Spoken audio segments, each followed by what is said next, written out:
Fast forward to July of 1986, okay? Now, I got to throw this in as a qualifier. I was sworn in on February 3rd, 1986, as a volunteer firefighter. My initiation was to bring a case of Coors Light and raise my right arm, get sworn in, hand me a pager, and said, "We'll see you on the next call." So fast forward to July of that summer, and we get paged to a structure fire in downtown Rifle. If you've ever been in Rifle, it's like many of the old communities, party wall buildings downtown. We got one right in the middle of the block, 2-story building that's cranky. I didn't know what I was doing. Today, I still don't most of the time, but when I showed up, they said, "You go, Cam, get on the roof, and you guys are going to build it." All right, so I go up on this shed roof building, and there's water running off of it, and the guy that I was with the fire department about 20 years, volunteer there, and he said, we want I want you to chop a hole right here. I'm like, all right, and I start swinging this axe. And all of a sudden, with the water running off of this shed roof, all of a sudden I felt the roof do this, and I looked down and we're standing in water about that deep.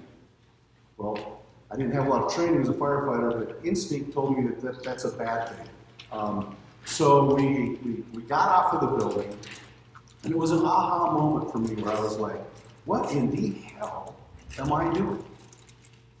You know, I volunteered to join the community, but this is, I don't have a clue what I'm doing. So a couple of us on the department took it upon ourselves to get Firefighter 1 certification through the Division of Fire Safety. I remember clearly the chief standing in front of us telling us at the time, saying, "You have absolutely no business taking that training." I didn't authorize it, we were paid for it on our own. And I tell you this just because I have a passion about what we are and what we do. I'm going to fast forward a little bit more of to the same summer, actually, Flatiron Fire, 1987. I'm old. I was looking around the room to see if there's anybody in the room other than Steve Ellis probably knew. Were you at Flatiron? I remember sitting at the base of that hill watching that fire take off, and the wind catch it, and it takes off running. And I remember watching deer trying to outrun this fire and failing. And I was like, holy crap, you know, what did I get myself into? I'm going to skip over a whole bunch of other stuff from there, but some key points that I think for history, you know, and I guess the point I really want to make with that is that I'm not a status quo person. And where it really kind of hit me, really was probably here about a year and a half ago. My father's 82 years old, still has a working cattle ranch, and he's slowing things down. He's been kind of dwindling the herd and kind of slowing things down so he can relax a little bit more with Mom. And he was sitting down, he was talking to my sister and I and my brother about the ranch and what do we want to do with the ranch, and do we want to just keep winding it down, do we want to just keep whatever you kids want to do is fine with me. As long as it takes care of Mom and I, we're okay. And I remember it hitting me at that point in time what an odd thing, my father's been a mentor to me my whole life, but what an odd thing for him to say to me, because I just said, Dad, what you just said was, do you want to take this operation and in 10 years, do you want it to be less than or worse than it is today? And I said, I would never hire anybody that had that attitude. And there's nobody in this room that has that attitude, right? We want to make a difference. We want to make it better. And that's what this whole strategic planning process, to me, is really about. So let's jump to the division. And as an outsider, okay, I spent 30 years at Rifle Fire, which then consolidated into Colorado River Fire Rescue. When it started, I was the first paid employee of the organization. When I left in 2016, there was about 120 folks, with about 50 career and about 35 part-time and 35 volunteer when I left it. So watching the division from an outside perspective, It was created in the early 80s, and as Lisa alluded to, was really predominantly a certification agency. You know, there were some fireworks things and some different things that they did, but that was really the background of it. There was a couple of what I would call landmark things that happened that I'll share with this group so you kind of know that history and background of it. You know, again, it did some fireworks stuff with predominantly certification programs. Dean Smith and his wife Joyce. Dean was the original director. He lives in Palisade. You know, him and his wife had sat at the kitchen table and grade tests and do things. And it was a one-man show. It was a one-person operation. Looking at the division as things progressed, back in those days, if you will, in the 90s, early 90s, there were about 7 or 8 state departments. We're in the Department of Public Safety. We're one of 19 departments within the state of Colorado. At that point in time, there was either 7 or 8 different departments that had some form of regulation or oversight over fire programs in Colorado. So you didn't even know who to call. And if you got a hold of somebody, because this is who you talked to last time when you had a concern about the fire department, they didn't even know who to tell you to call. And it was chaos. Another significant thing, of course, the 90s occurred, which is when limited gaming came into Colorado. And there was fire suppression programs. We're taking these rundown old communities with buildings that, you know, probably should have burned down a long time ago, and now we're going to put thousands of people in them, you know, smoking and drinking. Do we have any safety concerns here? There was no oversight, no capacity locally.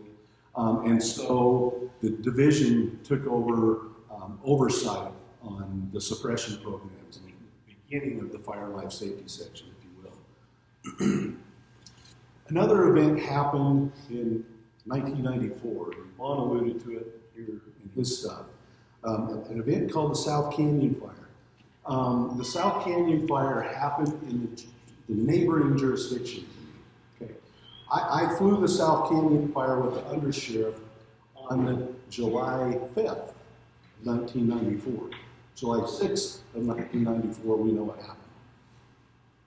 That was a pretty eye-opening event, I think, for everybody in the state of Colorado, to have 14 firefighters die in the event. I responded to that call in an ambulance with the report of 40 firefighters missing. That I went to that. So again, you know, I was fairly young. I was 8 at the time, but I was pretty young in the fire service. One of those things that, in your mind, you go, "Wow, you know, wait a minute." Vaughn, another thing he alluded to in there. After 1994, there was a lot of critiques, if you will, or post-incident analysis, as we try to call them politically correct now, about what did we do wrong? What do we need to do different? A document called the 5-Point Plan for a Fire Safe Colorado came out, which included, you know, consolidation of all fire programs within the state of Colorado into a single state agency. There were some other things in there, like a more robust mutual aid system that I'll get into when I get into some legislative stuff later, that there's actually a bill that might get written 25 years after the South Canyon Fire to help us do something about that. But I digress. The increasing fire problems, the growth in Colorado. I mean, you look at the change in the population, the demographics of Colorado that have taken place over the last 30 or 40 years, and it's just mind-boggling when you really look at changes. And so Vaughn alluded to the Lower Norfolk Fire in 2012, which was the tipping point, if you will, when the governor's office said, "Wait a minute, you know, wait a minute, what are we missing here?" We put together a task force to evaluate that event, as well as maybe the overall fire structure within the state of Colorado. And I think one of the things that we learned from a wildland perspective, and Vaughn alluded to it there too, but our mission statement tries to, we talk about, you know, wildfire in itself has gone from a natural resource problem, if you will, to a public safety problem. When we're burning inside subdivisions, that's a little different animal than having something up on a hilltop. It's just different. We need to make sure we're adapting to meet those challenges. So now, in 2006 or 7, I was really frustrated with a lot of the fire programs in Colorado, and a lot of the things that were happening. And it was one of those times where I told myself, it's either you shut up or you do something about it. I don't want to be the firefighter that sits, in the day room complaining all the time. You can either do something about it or you need to shut up. You're part of the problem, you're part of the solution. So I got involved with Colorado State Fire Chiefs.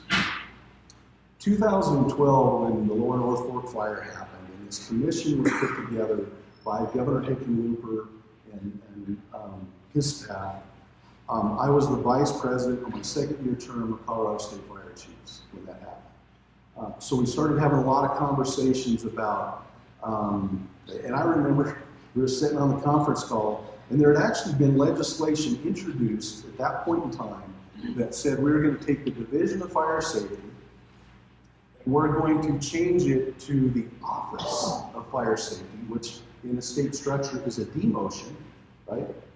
And we're going to put it into a newly created organization within the Department of Public Safety, which at the time was the conversations around Homeland Security Emergency Management. And I remember being on the conference call, a state chief's legislative conference call, when that conversation was taking place. I remember several of us saying, "Over my dead body. We will not continue as an organization, as an industry, to continue to take the back seat on this. We have to take the lead on this." That particular legislation ended up being a strike below amendment, which means they keep the bill title and they erase everything underneath it and put something new in it, and the Division of Fire Prevention and Control was created. Now, if you look at the division at that point in time, well, it said in July of 2012, it was an organization of probably around 25-ish people, with predominantly over, some suppression programs, certification programs, a few things like that, a $3 to $4 million operating budget, and all of a sudden this beast is created. It's 130 folks, $28 million operating budget, fire trucks, airplanes, it's a major change. And I will, to those of you in the room that survived that and pulled it off and put things together, my heart and my admiration is with you, because you did yeoman's job. No doubt about it.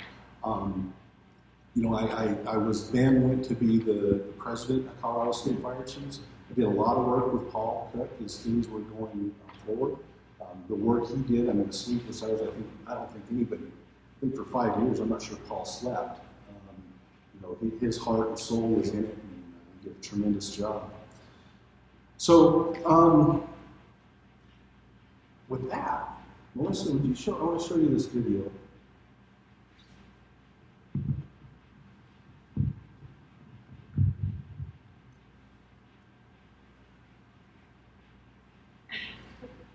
Fun to set up lit works, we might have to act it out.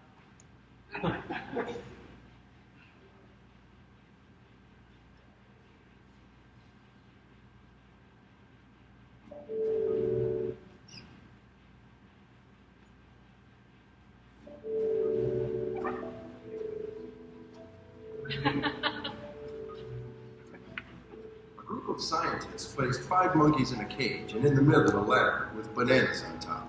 Every time a monkey went up the ladder, the scientists soaked the rest of the monkeys with cold water. After a while, every time a monkey went up the ladder, the others beat up the one on the ladder. After some time, no monkey dared go up the ladder, regardless of the temptation. Scientists then decided to substitute one of the monkeys. The first thing this new monkey did was go up the ladder. Immediately, the other monkeys beat him up. After several beatings, the new member learned not to climb the ladder, even though he never knew why. A second monkey was substituted, and the same occurred. The first monkey participated on the beating for the second monkey. The replacements repeated until what was left was a group of 5 monkeys that, even though never received a cold shower, continued to beat up any monkey who attempted to climb the ladder. If you asked the new group of monkeys why the beatings took place, the answer would probably be, Well, I don't know. That's just how things are done around here.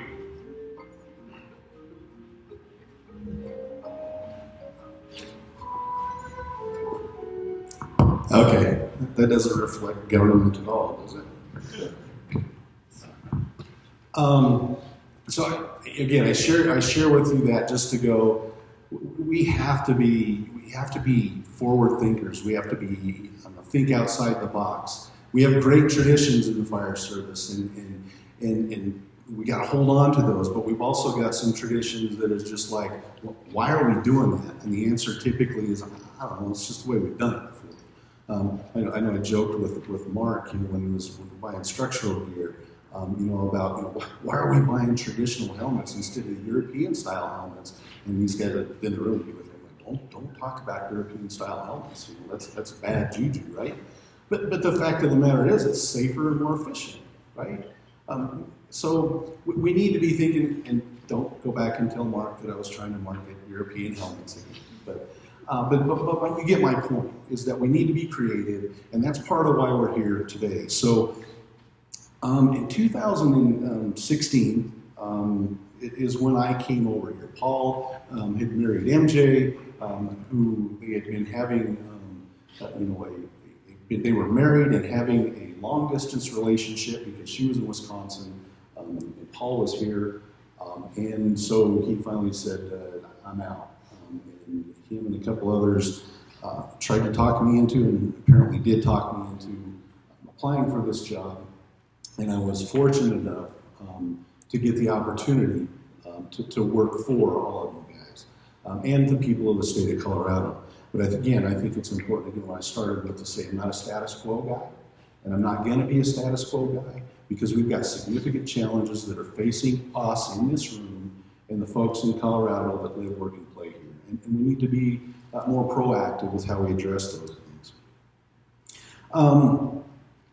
So that kind of, when I come over in 2016, I looked at the division and spent some time from the inside now, trying to look at different pieces and parts. And I was joking with Jim, where Jim's at, my employee orientation.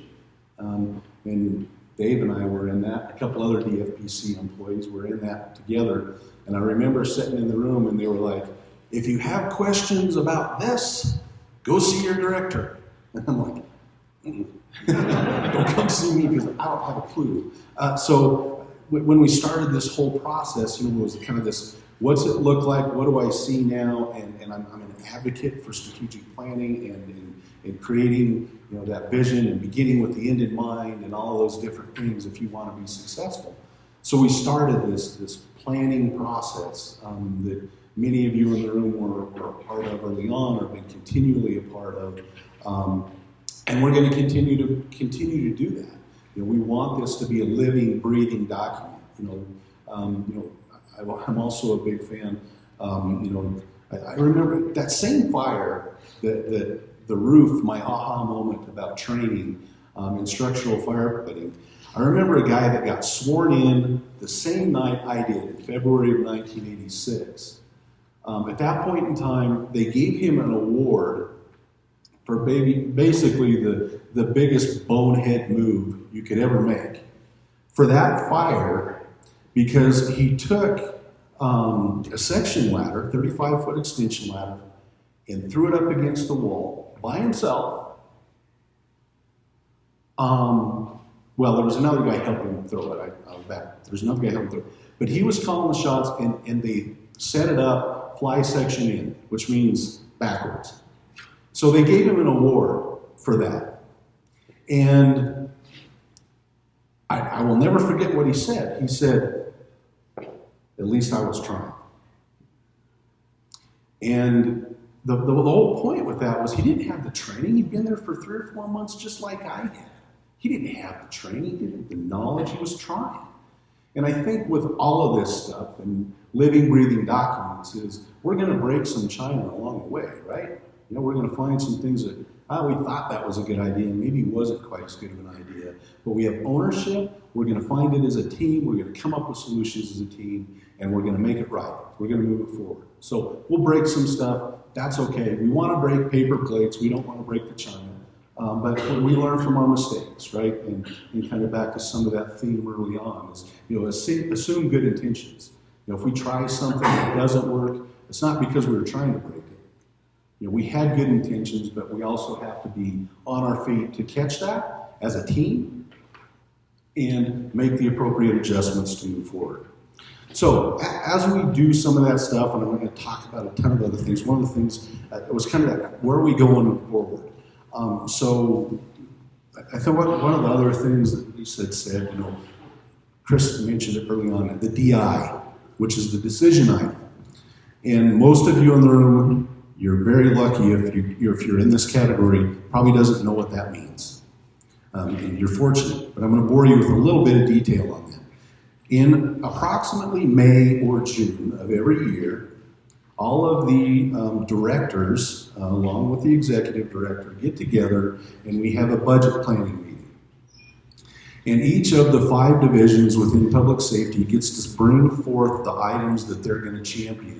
Here's the legislative items, the budget items, the things that we need in order to further our capacity or capability or mission as a division.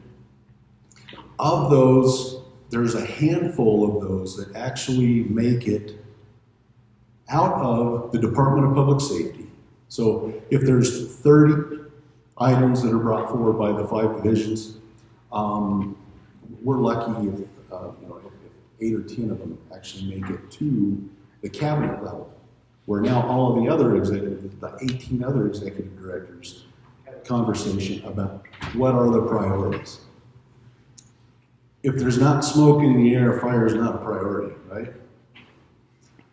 So sometimes we're successful, sometimes we're not. We forecast accurately a pretty bad fire season. There's going to be a lot of smoke in the air. We spent a lot of time on the 5-year plan to better support Colorado's fire service, and we're seeing some traction out of that.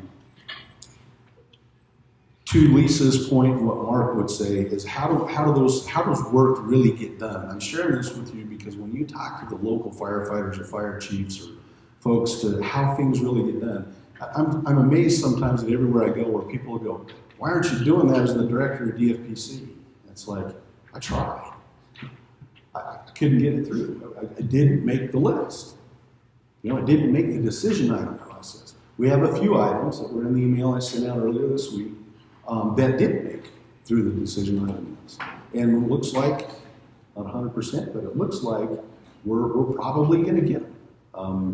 We're in pretty good shape on some of those. To the trainers were asked for in a decision item process where we said, look, we've got all these mobile live fire training units that we have 3 trailers, about $1.5 million worth of training props, that because of logistical capacity, we can move all 3 trailers a total of 12 times in a 12-month period. It's like, you gotta be kidding me. This is ridiculous. So we asked for a regional trainer for each of the quadrants, or these it turned out to be. And it didn't make the cut. We didn't get there. So fast forward to the Colorado Wildfire Incident Management Academy in Colorado Springs. Doug Fritz, who's the fire chief in Hotchkiss, comes over to me and he's madder than a hornet.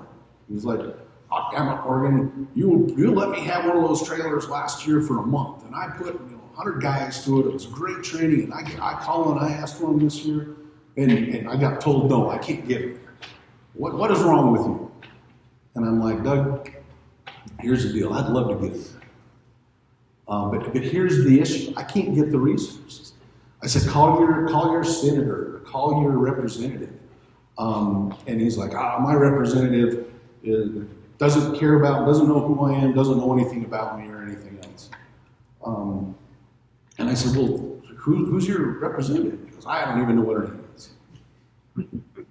Well, where's she from? He goes, she lives in Summit County. What does Summit County have to do with Delta, Colorado? how did I get tied into blah, blah? I said, Doug, Chief, your representative is Representative Millie Hammer, who at this point in time is the vice chair of the Wildfire Matters Review Committee and also a member of the Joint Budget Committee. She loves fire. So I said, you should talk to her. So lo and behold, Doug sent me an email that he had sent to his representative that the subject line said, $1 waiting on a dime. And lo and behold, we get a telephone call, revise that decision item request because JBC and we've got some backing, and lo and behold, we got 4 more folks to move things around. So again, I share that with you guys, and we talked early on, about control and influence. One of the first conversations we had about what do we control and what do we influence.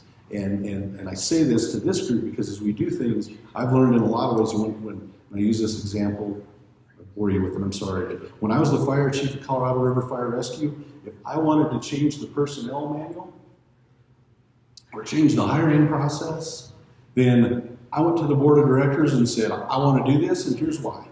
And 9 times out of 10, if I could sell it to them, which, small group, they would say, okay, and I would go get with Dino Ross, our attorney, and we'd do it, change it. In 30, 60, 90 days, it was a done deal. You know what it'd take for me? You know what my ability is to change the DPA rules?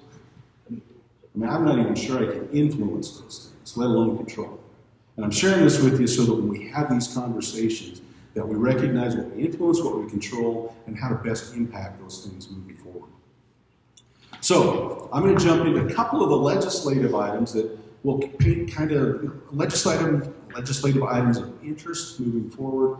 These guys have each covered their own in a lot of detail about what the moving forward is as far as decision items. But some influence. There's a county fireworks restriction bill that's out there. We're in a monitor position. We think it's a great idea, but we don't have a dog in the fight, if you will. Basically, it just is that would give county commissioners more latitude to ban fireworks when drought conditions exist. Currently, if you don't do it by a certain date, you can't ban them. So it gives them a little more latitude with that. There's one that we're probably not thrilled with, but we're also neutral. Is the hazmat routing. It has predominantly to do with C470 and E470, Smith Road, which I think there's a very compelling argument to move hazmat off of I-25 away from that corridor. Many of you probably saw the news of when the last fuel truck got crashed down there, I believe, around Greenwood Village or something down there.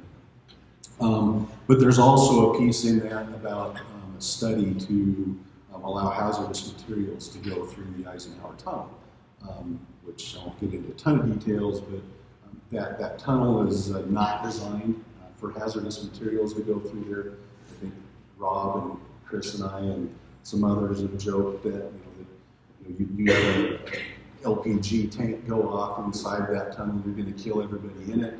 And we're going to turn the Eisenhower Tunnel into the Eisenhower Canyon because you won't have to drive on top anymore because it won't be lit on top of it. But, so we're watching it. We did get a seat on that, but we're neutral. Did some work Chris did yesterday, last week, work on working with the School Safety Resource Center and the Joint Committee on Education. Right now, of course, understandably, to a certain degree, there's a big push on school safety as it relates to violence and active shooters. And we want to make sure, of course, the way at least some of the folks are trying to address those issues are 180 degrees off of the fire safety issues. And so we have to be very agile on our toes with those types of issues because a lot of the folks are saying, well, we haven't killed a kid in a school fire in years. And it's like, yeah, because we have good codes to keep that from happening. That's why. It's not because we're not having fires in schools anymore. It's because we have codes and things that keep fires small. We have early notification. We have good egress. So we're trying to stay on top of that one. There are a couple of bills around wildfire mitigation and urban interface areas. One of them got PI'd, was postponed indefinitely, means it died. And then there's another one that's, did it get killed too? Okay. Because there are some huge fiscal impacts on those.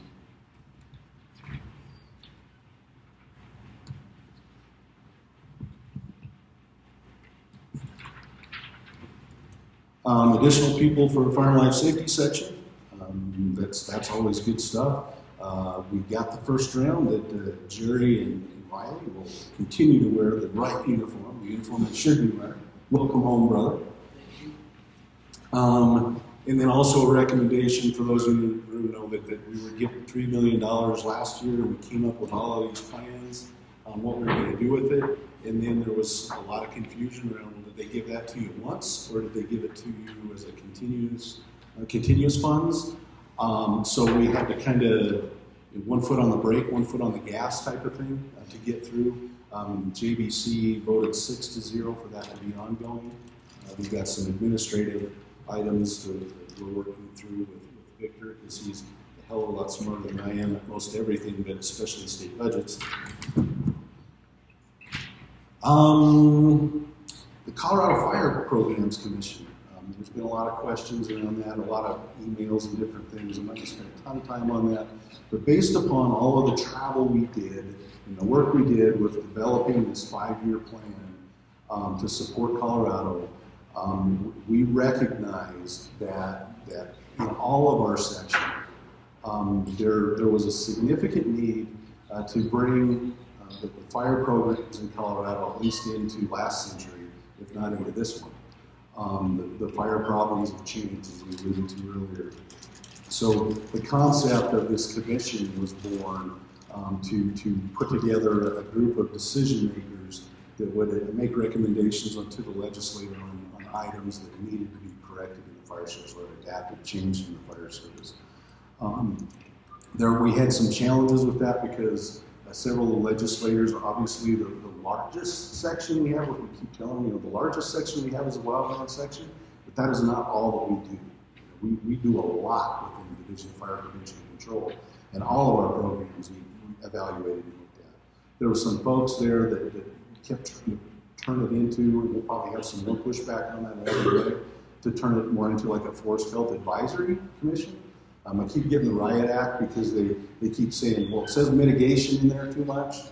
And so I keep reading them the definition of mitigation. And when you read what mitigation means in Merriam-Webster's dictionary, it's not cutting trees. It's not what it says.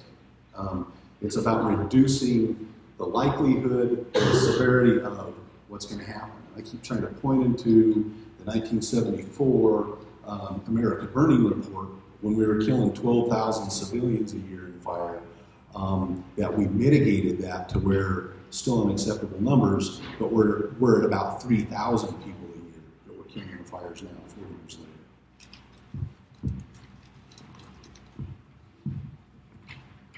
I think that's it.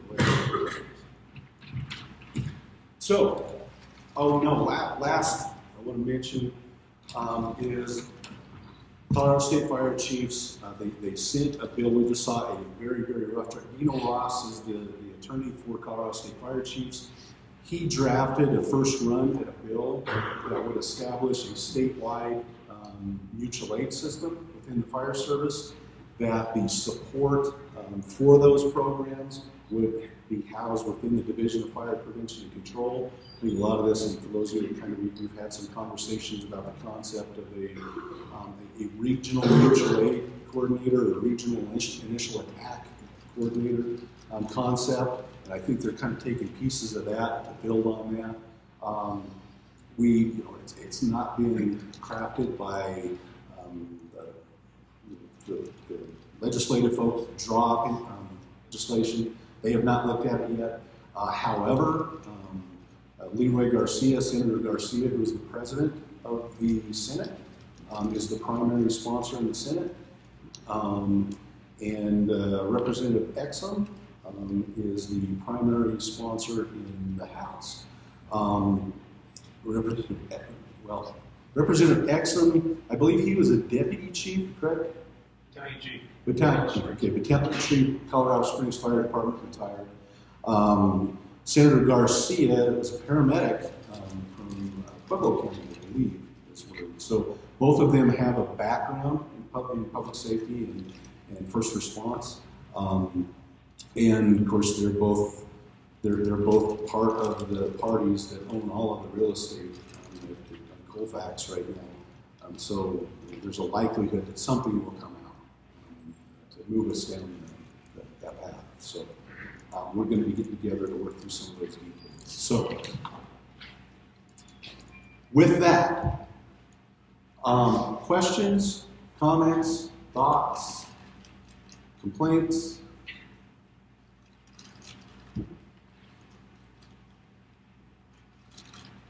How do you want to do this meetup? Is this the meetup with Morgan teams?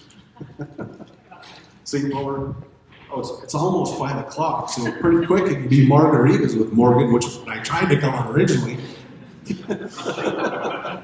Chief. Yes, sir. Oh, thank you. SCBA bill, if some of you may have heard about that. The proponents for this, the carbon fiber cylinders that are used in the SCBA now, have a 15-year shelf life.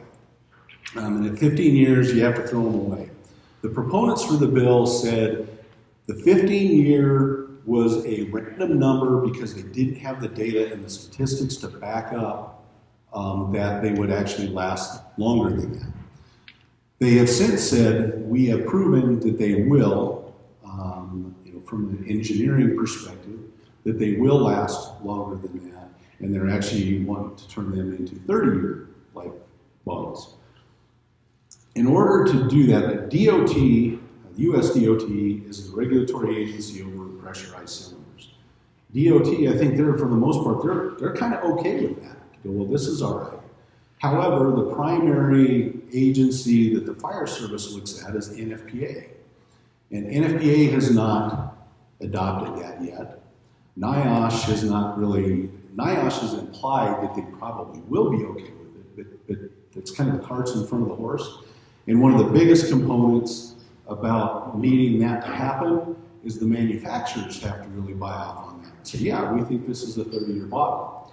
Well, if I was the manufacturer of bottles and that was my life expectancy, they created a pretty good business model where that air pack you wear is good for 15 years. And if you do the simple math, if it's good for 30 now, I just cut my business model by 50%. So we have stayed neutral on that, but one of the things that came out originally was proposed to be in CDPHE. We stepped up and said, look, if you're going to do fire programs, don't, if it's got anything to do with fire, don't fragment it, put it in DFPC. So if you're going to do something, put it in DFPC. We're not sure if it's a good idea yet or not. Last word I heard was that probably state chiefs and CPFF are probably going to oppose it.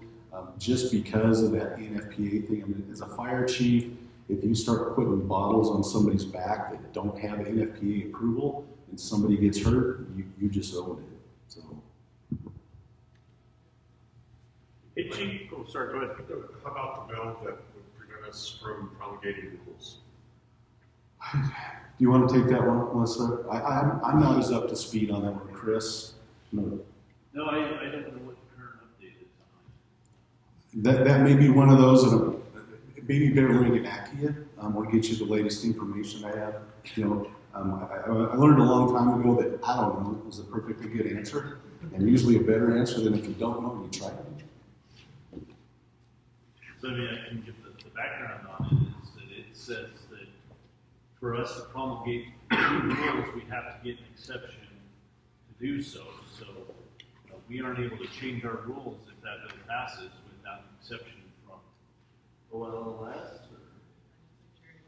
Yeah, which would make it very hard, especially for my shop, because we have to adjust our fees all the time in our rules.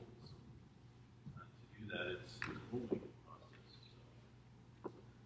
I think maybe one of the things, just as a whole, that I see as a challenge with state government, with any government, is, and it goes back to Ben and his presentation, is that when I buy a new cell phone, by the time I step out on the sidewalk, it's obsolete. You know, everything is changing like that. And when you look at rulemaking, we'll pick on NFPA, for example, is a rulemaking process for NFPA is 3 years, minimum 3 years. And when you look at this group that says, well, we need to stop change, and you go, things are happening so fast, we need to, you know, you can't, a 3-year approval process is not acceptable.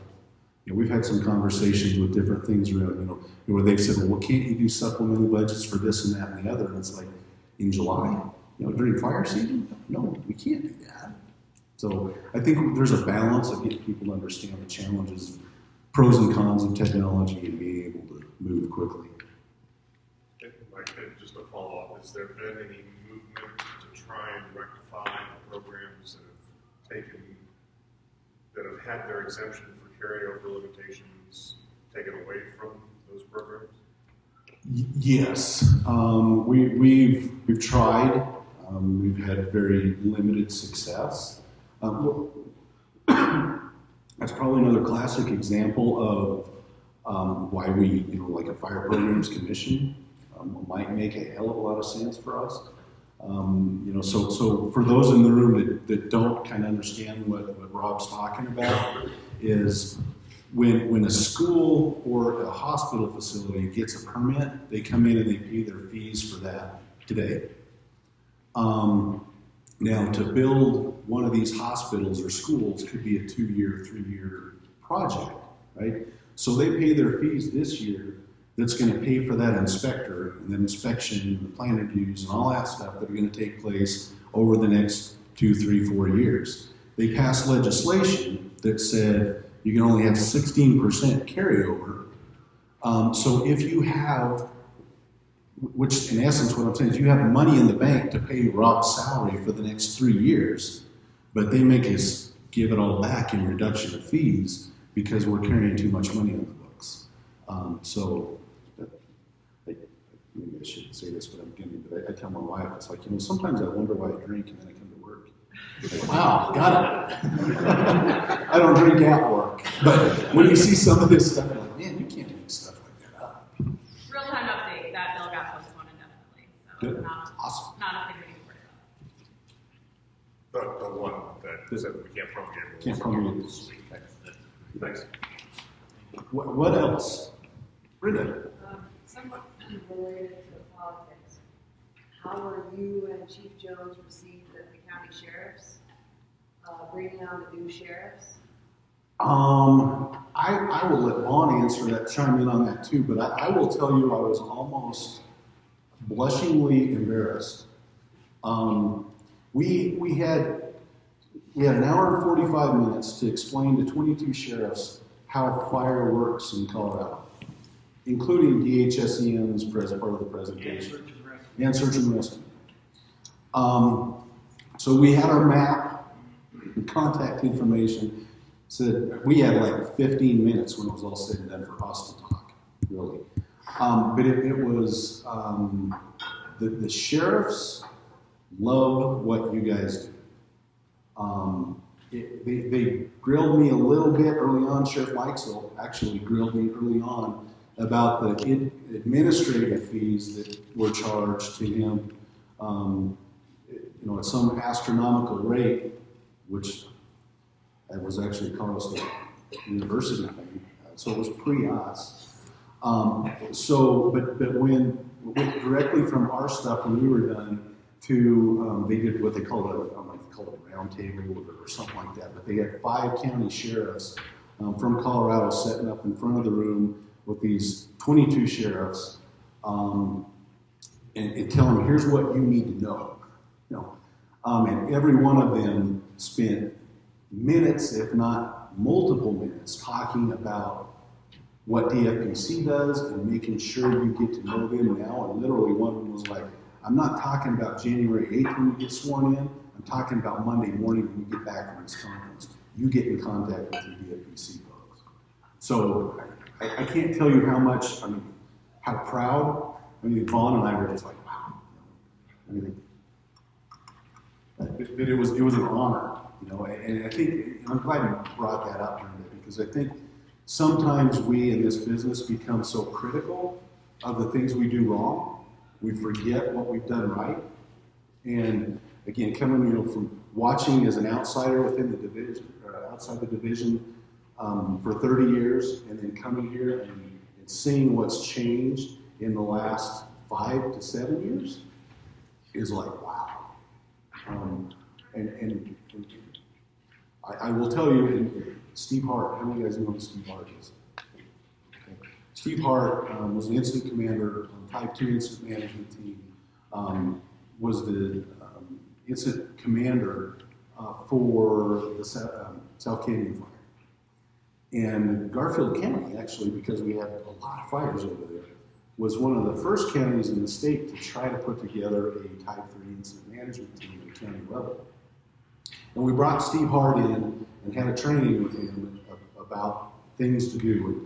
And we were all sitting there talking with him, and we said, how do you wrap your mind around all of the moving parts when you have something like that going on that you're responsible for? And he smiled and he said, that's easy. Well, there's like this big pregnant pause, and he said, you surround yourself with great people, and the rest is easy. And I will never forget that. And again, back to some of the themes and why we're here is we've got great people. And the more we work together, the more we collaborate, the more successful we'll be, even as complex as this beast can be on a day-to-day basis. So to you, each and every one of you, again, I kind of started with that, but thank you for what you do.